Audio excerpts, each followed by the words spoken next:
October 2 Gandhi Jayanti ദിനമായി മാത്രമേ Indian മനസ്സുകളിൽ തെളിയൂ. സമാനതകളില്ലാത്ത ഒരു സമര ജീവിതം അത് നമ്മെ ഓർമ്മപ്പെടുത്തിക്കൊണ്ടേയിരിക്കും.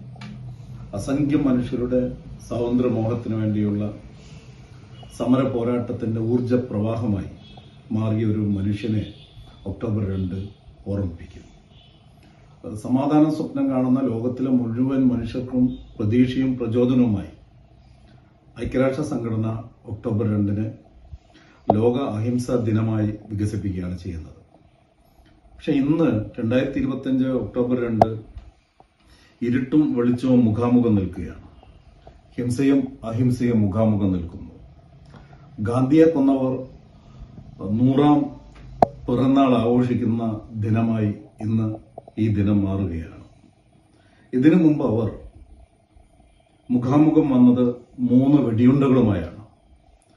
മതരാഷ്ട്രഭ്രാന്തും മതേതരത്വവും കണ്ടുമുട്ടിയ ജനുവരി 30 അന്ന് രാഷ്ട്ര ശരീരത്തിലേക്ക് അവർ പായിച്ച 3 വെടിയുണ്ടകൾ കൊണ്ട് ഗാന്ധിയെ നിശബ്ദനാക്കാൻ പറ്റിയില്ല.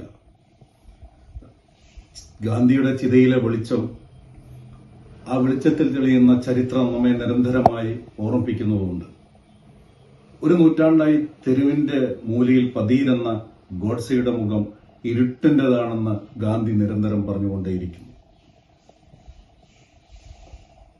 ഒരു വെളിച്ചമായി, പ്രതീക്ഷയായി ഗാന്ധി നമ്മുടെ മുമ്പിൽ നിൽക്കുന്നു.